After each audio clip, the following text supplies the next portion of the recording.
වේලාව සවස 6යි. මේ ශ්‍රී ලංකා ගුවන්විදුලි සංස්ථාවයි. මෙන්න ප්‍රවෘත්ති. සංස්කරණය වින්ද්‍යා කල්පනී අබේසේකර, ප්‍රකාශය ගයාන් කෞශල් ජයවීර. මිහින්තලා ආලෝක පූජාව ජනපති ප්‍රධානත්වයෙන්. ජාති අමතා ජනපතිගෙන් හෙට විශේෂ ප්‍රකාශයක්. සංචරණ සීමා ඉවත් කළද පළාත් තුළ පමණක් හෙට බස් සහ දුම්රිය ධාවනය කෙරේ. යටත් විජිත යුගයේ අංගම්පොර සටන් කලාවට පනවා ඇති තහනම ගැසට් පත්‍රයකින් ඉවතට. ශ්‍රී ලංකා නිදහස් පක්ෂය විශ්වාස භංගයට එරෙහි වෙයි. නිරෝධායන නීති උල්ලංඝනය කළ 442 දෙනෙකු අත්අඩංගුවට. එන්නත් කරන වැඩසටහන අදත් දෙවැනි පුරා සාර්ථකව. නව ඩෙල්ටා වෛරස් ප්‍රභේදය ලොව රටවල් 9ක සීග්‍රයෙන් ව්‍යාප්ත වෙයි. මෙවර රාජ්‍ය පොසොන් උත්සවය මිහින්තලා රජ මහා විහාරස්ථානයේදී පැවැත්වෙයි. ජනාධිපති ගෝඨාභය රාජපක්ෂ මැතිතුමාගේ ප්‍රධානත්වයෙන් තව සුළු මොහොතකින් මිහින්තලා ආලෝක පූජාව විවෘත කෙරේ. පොසොන් පුරපසළොස්වක පොහොය නිමිත්තෙන් දෙවැනි පුරා විහෙර විහාරස්ථානවල අද විවිධ පින්කම් පැවැත්වේ. බොහෝ විහෙර විහාරස්ථානවල ශබ්ද විකාශන යන්ත්‍ර මගින් පිරිත් සජ්ජායනා කරන අතර සදහැවතුන්ට නිවෙස්වල සිට ආගමික වතාවත් සිදු කිරීමට අවස්ථාව සලසා තිබේ. කොරෝනා වෛරසයේ ව්‍යාප්තිය පාලනය සඳහා සෞඛ්‍යංශ ගෙන යන වැඩපිළිවෙලට සහාය දක්වමින් මෙරට බෞද්ධ ජනතාව මෙවර පොසොන් උත්සවය නිවෙස්වල සිට සමරති. ඓතිහාසික සිතුල්පව්ව රජමහා විහාරස්ථානයේද අද ආගමික වැඩසටහන් රැසක් පැවැත්වේ. එම ආගමික වැඩසටහන් ජාතික ගුවන්විදුලිය ඔස්සේ සජීව ලෙස ප්‍රචාරය කෙරේ.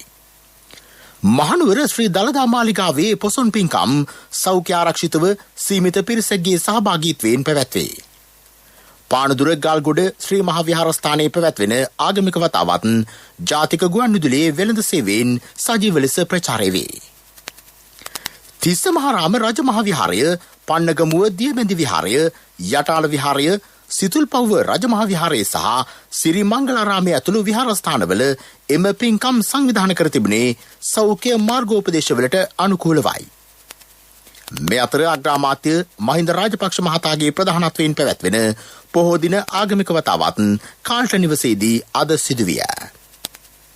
ශ්‍රී ලංකා ගුවන්විදුලි සංස්ථාව සංවිධානය කරන රත්න සූත්‍ර දේශනාව අනුරාධපුර සාරානන්ද මහපිරිවෙනේදී අද පසුරු 6:30 සිට පසුරු 7:30 දක්වා පැවැත්වේ. උතුරු මැද පළාත් සභාව මීට දායකත්වය ලබා දෙයි. රත්න සූත්‍ර සජ්ජායනය ස්වදේශී සේවය සහ සිටි FM සේවය ඔස්සේ විකාශය වේ. ඒ පිළිබඳ අදහස් දක්වන උතුරු මැද පළාතේ පූජ්‍ය මාවත වැවේ රත්නවංශ ස්වාමින් වහන්සේ. දහම් පාසල් පිරිවෙන් භික්ෂු අධ්‍යාපන රාජ්‍ය අමාත්‍යාංශයේ පිරිවෙන් අධ්‍යාපන අංශයේ අධ්‍යාපන අධ්‍යක්ෂ ගෞරවනීය වටනාපා සෝමානන්ද නායකහඳුරන් වහන්සේගේ ඒ වගේම ජාතික පිරිවෙන් උපදේශක නායකහඳුරන් වහන්සේගේ අවවාද අනුශාසනා පරිදි ජූනි 19 ඊදුණු ජාතික පිරිවෙන් දිනය නිමිති කරගෙන සෑම පළාතකම 19 වෙනිදා සිට 26 වෙනිදා දක්වා පිරිත් දේශනා පැවැත්වෙනවා. පිරිවෙන් 825ක. ඒ අනුව උතුරු මැද පළාතේ පොසොන් පුරපසළොස්වක පොහොය දිනය නිමිති කරගෙන 24 වෙනිදා හවස 6:30 සිට 7:30 දක්වා සජීවී පිරිත් දේශනාවක් ජාතික ගුවන්විදුලියේදී අපේ ශ්‍රාවකයන් සියලු දෙනාටම ශ්‍රවණය කරන්න පුළුවන්. ඒ සඳහා සියලු දෙනාටම සහභාගී වෙන්න කියලා දැනුවත් කිරීම සිදු කරනවා. ජනාධිපති ගෝඨාභය රාජපක්ෂ මැතිතුමා හෙට ජාති අමතමින් විශේෂ ප්‍රකාශයක් සිදු කිරීමට නියමිතය. නිවේදනයක් නිකුත් කරමින් ජනාධිපති මාධ්‍යංශයේ සඳහන් කළේ හෙට රාත්‍රී 8:30ට එම විශේෂ ප්‍රකාශය සිදු කරන බවයි. ජාතික ගුවන්විදුලියේ ජාතික සහ ප්‍රාදේශීය සේවා ඔස්සේ එය සජීව ලෙස විකාශය කෙරේ. අංගම්පුර සටන් කලාව දේශීය හා ජාත්‍යන්තර වශයෙන් ප්‍රචලිත කෙරේ. ඊට යටත් විජිත යුගයේ පනවා ඇති තහනම ගැසට් පත්‍රයකින් ඉවත් කරන බව ක්‍රීඩා අමාත්‍ය නාමල් රාජපක්ෂ මහතා ප්‍රකාශ කරයි. සාම්ප්‍රදායික අංගම්පුර සටන් කලාව වර්ෂ 1818 දී ඉංග්‍රීසීන් තහනම් කරනු ලැබුවද වසර 202කට අධික කාලයක් එය රහසිගතව පාරම්පරිකව පැවතී. එම සටන් ශාස්ත්‍රය හදාරණ සහ ගුරුහරුකම් ලබා දෙන ශිල්පීන් සොයා සටන් ක්‍රම හා ජන ක්‍රීඩා ජාතික මට්ටමින් පුහුණු කිරීම සඳහා පුහුණු මධ්‍යස්ථානයක් ඉදි කිරීමට නියමිතය. එමෙන්ම අංගම්පුර සටන් කලාවේ පවතින හරයන් පාසල් අධ්‍යාපනයට ඇතුළත් කිරීමේ හැකියාව සම්බන්ධයෙන්ද රජයේ අවධානය යොමු ඇත. මේ ප්‍රවෘත්ති ශ්‍රී ලංකා ගුවන්විදුලි සංස්ථාවෙන්.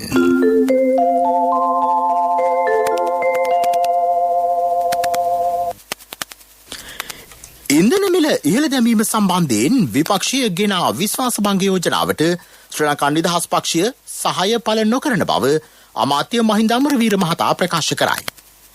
ඉන්ධන මිල ඉහළ දැමුනේ අමාත්‍ය උදය ගම්මන්පිල මහතා ගත් තනි තීරණයක් නිසා නොවේ. ඉදිරියෙහි ගෑස් මිලෙහි කිසිදු වෙනසක් සිදු නොවන බවද අමාත්‍යවරයා අවධාරණය කළේය. ගත වූ පැය 24 තුළ නිරෝධායන නීති උල්ලංඝනය කිරීම සම්බන්ධයෙන් පුද්ගලයන් 442 දෙනෙකු අත්අඩංගුවට ගෙන තිබේ.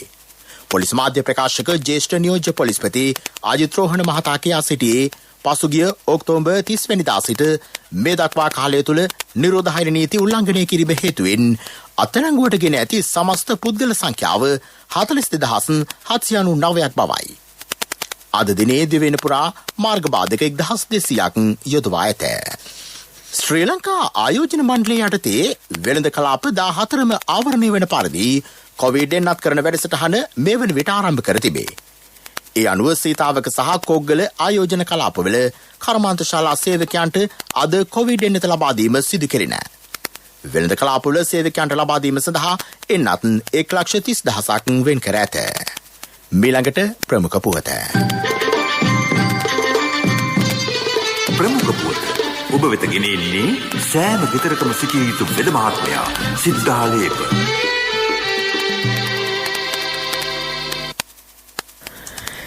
හෙට සංචරණ සීමා ඉවත් කළද පළාත් අතර බස් රථ දහවනය සිදු නොවන බව රාජ්‍ය අමාත්‍ය දිලුම් මමුණුගම මහතා ප්‍රකාශ කරයි. ඒ අනුව පළාත් අතර ලංගම සහ පෞද්ගලික බස් රථ දහවනය හෙට සිදු නොවේ. බස් රථ සහ දුම්රිය දහවනය පළාත තුළ පමණක් සිදු කරන බව රාජ්‍ය අමාත්‍ය දිලුම් මමුණුගම මහතා ජාතික ගුවන්විදුලියට පැවසිය. සමුදා දිනේ වෙනකොට අපිට කොවිඩ් කමිටුවෙන් උපදෙස් ලැබුණොත් අත්‍යවශ්‍ය සේවා සඳහා පළාත් අතර ධාවනය කරන්නයි කියලා අපි සමුදා ඉඳලා එහෙම ධාවනය කරන්න බලාපොරොත්තු වෙනවා. අවසරය ලැබුණොත් නැතිනම් පළාත ඇතුලේ පමණයි සියලු ගමන් වාර ධාවනය කරන්නේ. හෙට දිනේ ඇතුළත සසරසවාද ඉරිදත් ඒ ආකාරයෙන්ම සිද්ධ වෙනවා. සමුදා වෙනකොට අපිට අවසරයක් ලැබලා දුන්නොත් අත්‍යවශ්‍ය සේවා සඳහා බස් රථ කීපයක් හරි අන්තර් පළාත් ධාවනය කරන්න. එතකොට අපි ඒක සමුදා අපි නිවේදනයක් නිකුත් කරන්න බලාපොරොත්තු ප්‍රමුඛ පුවත ඔබ වෙත ගෙන ආවේ සෑම ගෙදරකම සිටිය යුතු වෙද මහත්මයා සිද්ධාලේප. ශක්ති හඬ අවධානය පිණිසයි. පසුගිය වසරේ අධ්‍යයන පොදු සහතික පත්‍ර උසස් පෙළ විභාගයේ නැවත සමීක්ෂණ අයදුම්පත් කැඳවීම මාර්ගගත ක්‍රමයට පමණක් සිදු කෙරේ. විභාග දෙපාර්තමේන්තුව ප්‍රකාශ කළේ ලබන මාස 10 වෙනිදායින් අයදුම්පත් බාර ගැනීම අවසන් වෙන බවයි. පාසල් අයදුම්කරුවන් විදුහල්පති මගින් අයදුම්පත් එවීම අවශ්‍ය නොවන බව විභාග කොමසාරිස් ජෙනරාල් සනත් පූජිත මහතා පැවසිය. විභාග දෙපාර්තමේන්තුවේ වෙබ් අඩවියෙන් හෝ නිල ජංගම දුරකථන යෙදවුම් මගින් අයදුම්පත් ලබාගත හැකිය. විදෙස් පුවත්.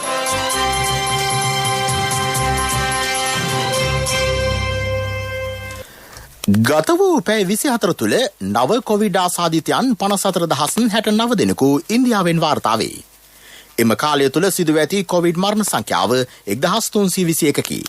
පුද්ගලයන් 68,885 දෙනෙකු සුවය ලබා ඇති බව ඉන්දිය සෞඛ්‍ය අංශ පවසයි.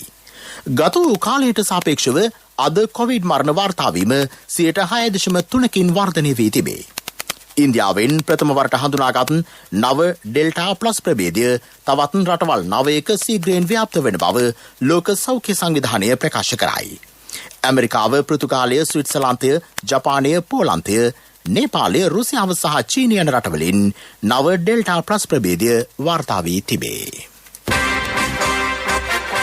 පිරසර සංවර්ධනයක පුවත් සම්පින්ඩනය සංවර්ධන පුවත්.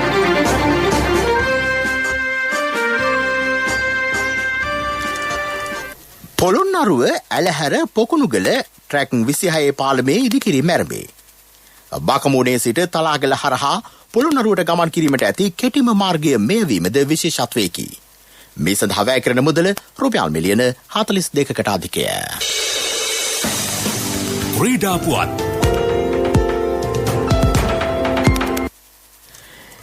ඉන්දිය අන්තර් පළාත් මලල ක්‍රීඩා තරඟාවලිය ඉන්දියාවේ පටියාලෙහිදී හෙට ආරම්භයි. ක්‍රීඩාවලිය අවසන් වන්නේ ලබන 29 වෙනිදායි. ටෝකියෝ ඔලිම්පික් ක්‍රීඩාවලිය ඉලක්ක කර ගනිමින් ඊට ක්‍රීඩකවෝ රැසක් තරඟ වදිති. ඒ සඳහා ශ්‍රී ලංකාවෙන් ක්‍රීඩකවන් 10 දෙනෙකු සහභාගී වෙයි. පාකිස්තාන සුපර් ලීග් ක්‍රිකට් තරඟාවලියේ අවසන් මහ තරඟය අද පැවැත්වෙයි. මුල්ටාන් සහ පේෂාවර් කණ්ඩායම අතර පැවැත්වෙන මේ තරඟය මෙරට වේලාවෙන් රාත්‍රී 9:30ට අබුඩාබිහිදී ආරම්භ වීමට නියමිතයි.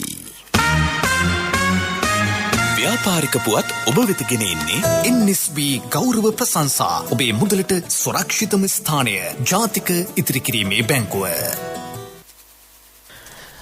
කාබනික පොහොර නිෂ්පාදනය කරන නව ව්‍යවසායකයන්ට ජාතික ඉතිරි කිරීමේ බැංකුව මගින් සරල කොන්දේසි යටතේ ණය පහසුකම් ලබා දීම සිදු කෙරේ.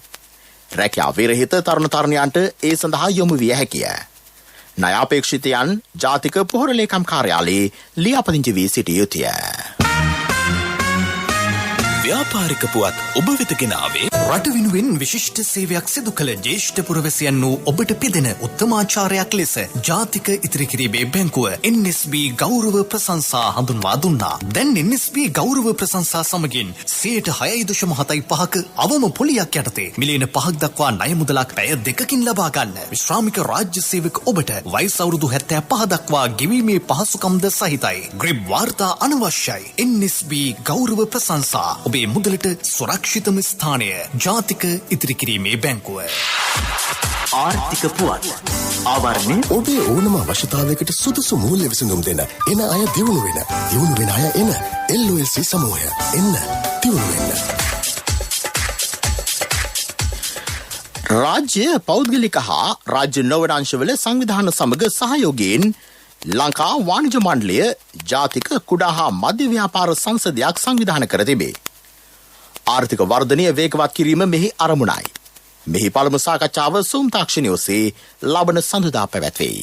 යුතුකම් වගකීම් එක්ක සල්ලි ඉතුරු කරන්න ලේසි නෑ. ඔබේ ස්ථාවර තැන්පතට ආකර්ෂණීය පොලියක් හා ආරක්ෂාවක් දෙන්න අපි පොරොන්දු වෙන්නේ ඒකයි. LOLC Finance ස්ථාවර තැන්පතු ඉතිරිය උතුරන්න. 2001 දෙසැම්බර් 13 වෙනි දින නීතිගත කරන ලද LOLC Finance PLC ICR Lanka limited වෙතින් SLA ස්ථාවර ශ්‍රේණිය ලබා ඇත. 2011 අංක 42 දරන මුදල් ව්‍යාපාර පනත යටතේ ශ්‍රී ලංකා මහ බැංකුවේ මුදල් මණ්ඩලය වෙතින් බලපත්‍රලාභී මුදල් සමාගමකි.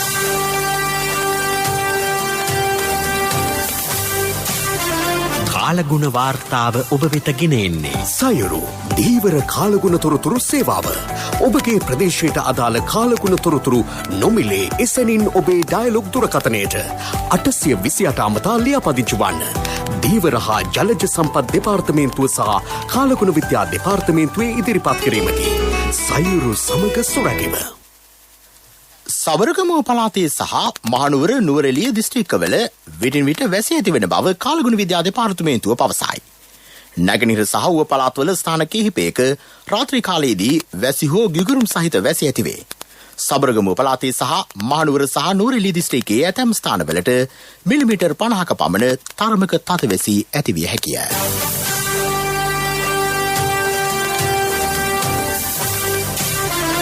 කාලගුණ වාර්තාව ඔබ වෙත ගෙන ආවේ සයුරු දීවර කාලගුණ තොරතුරු සේවාව.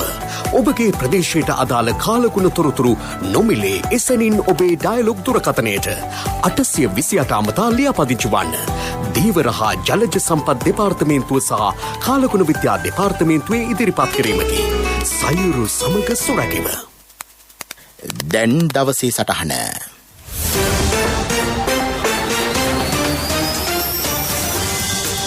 ඉන්දියාවෙන් නිර්මාණය වූ බුදුදහම එදා ලංකාවේ පෝෂණය කළේ අශෝක අධිරාජ්‍යගේ මැදිහත්වීම තුළනි. මිහිඳු හිමියන්ගේ සහ සංඝමිත්ත මෙහෙණින් වහන්සේගේ ආගමනයන් එය පසක් කරවයි. එම කාර්යයේ අද දවසේ වගකීම ඉටු කරන්නේ නූතන ධර්මාශෝක රජුගේ නිර්මාණකරුවෙකි. සුන් බොන්නෝ විහෙර අශෝක රජු පිළිසකර කළා මෙන් ඔහුද ජලි සියල්ල පිළිසකර කළේය. අධ්‍යාත්මික වටිනාකම් ඍජු ප්‍රතිපත්ති සපිරි එම ස්ථාවරය ඊළඟ රාජ්‍ය පැවැත්මේ ආරම්භය වන්නේය. කොවිඩ් සමයක මෙවැනි පෝයක අනෙකාගේ වේදනාව හඳුනා ගැනීමේද එවැනි පාලකේ රටේ සිටීම නිසා නොවේද? අපි ජාතික ගුවන්විදුලියේ වගකීම සැමදා සාධාරණව ඉටු කරමු.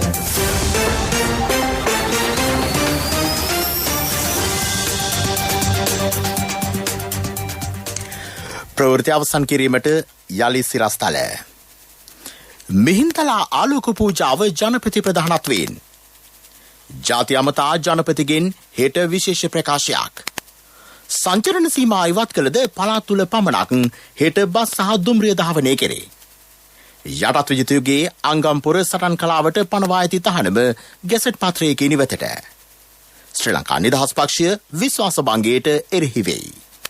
නිරෝධායන නීති උල්ලංඝනය කළ 442 දෙනෙකු අත්අඩංගුවට. එන්නත් කරන වැඩසටහන අදත් දෙවෙනි පුරා සාර්ථකව.